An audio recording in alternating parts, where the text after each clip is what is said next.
when the stuff went back in the box that day, we were all very depressed, and I know I was very upset about it because we're never going to see this stuff again. Life has it in a vault in New York. It's 1970. I mean, how are we ever going to see this stuff? This crazy story I made up got them to ship the stuff out to the West Coast. We pulled it. I now know that the film has these images on it. They look phony. I don't understand how it was done.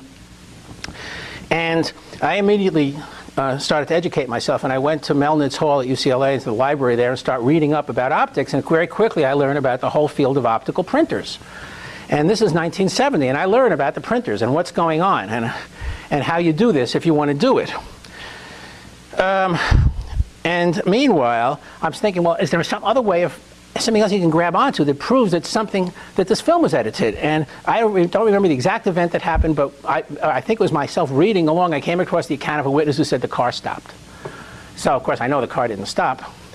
And I said to Pat Lambert, who was my closest friend at the time, and I said, we've got to scan the entire record for car stop witnesses. So we start scanning for car stop witnesses. And of course, within a few days, we have 15 or 20 car stop witnesses. And I say, son of a bitch, the car stopped and they took out the stop. Who's they? How'd they do this? And the driver, you may not believe this, pulled the limousine to a left and brought it to a halt in Dealey Plaza after bullets began to be fired, and only accelerated and drove off after Jack had been twice in the head. Maybe the 25th, but it was one of those first 2 or 3 days. Sheriff Decker is being interviewed, and he says about the assassination, well, you know, this assassination took about 20 seconds. I mean, it's right there, right out of Decker's mouth. So he's giving us 20 seconds. All these people are saying the car stopped, and you start to get a sense of, boy, somebody did something with the film. And I realized fully, immediately, the importance of the car stop witness.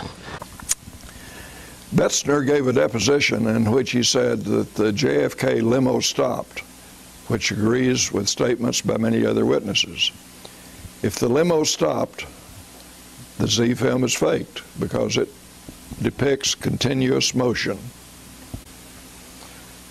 Some of the other things that are worth noting, as Jack mentioned, I don't know if Jack mentioned, but these people here, you see that they don't do anything.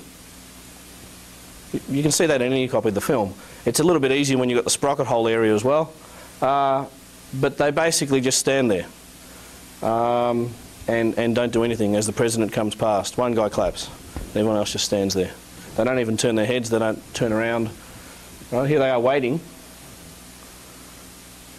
And then we've got the camera stop, and they're still waiting. Waiting. President's gone past. So someone needed to tell them that the president had just driven past, because they don't react. They don't react. Why alter the film? Well, the Zapruder film in many ways is the best evidence. And I've been through this whole business with the body. People sometimes don't get it. They don't understand that if you have the body of the president, you punch a hole in it, you're creating a shot historically. I mean, if you create an entry wound, that's it. That's it. Historically, you can have an autopsy photograph, you can have the whole thing that travels through and reverberates down the halls of history. And it's the same thing with the film. If you eliminate the car stop, it didn't stop. What you'll have is a conflict between the films. You can ignore all the witnesses. If you didn't have a Zapruder film and 15 people say the car stopped, then you've got 15 people who say the car stopped. That's the best evidence. And you start calling the Secret Service. You want to know why the car stopped during the shooting. If you have a Zapruder film that doesn't show a car stop, that's not even an issue. Lawyers will tell you, oh, well, you know, witnesses. You can't trust witnesses because the film is more important than the witnesses. The film is very Orwellian, but you've got to understand the film is the best evidence. Altgens 5 also shows, in addition to Joseph Miltier, the people standing in the crosswalk of Elm at Houston. This is important because the Zapruder film also shows these persons at the same moment. A comparison of the crosswalk people in Altgens with the same people in Zapruder at the same moment in time shows that the people are entirely different. If we assume that the Altgens photo shows the people who were in the crosswalk as the limo arrived, then the people shown in Zapruder cannot reflect reality. Not a single person can be seen who is the same. A close look at Zapruder shows, for instance, a woman in a white coat and a white hat, not seen in Altgens.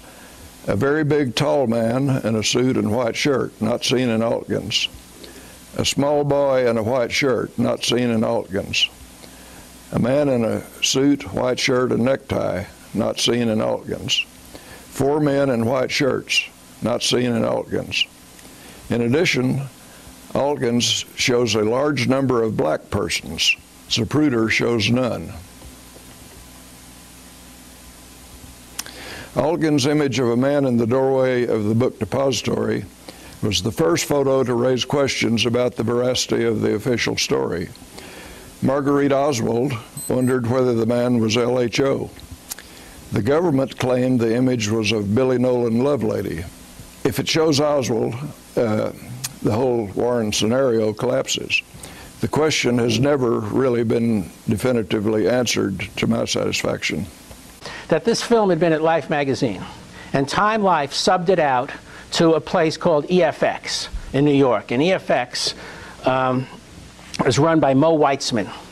And Mo Weitzman was asked by Life to blow up this 8mm film to 35.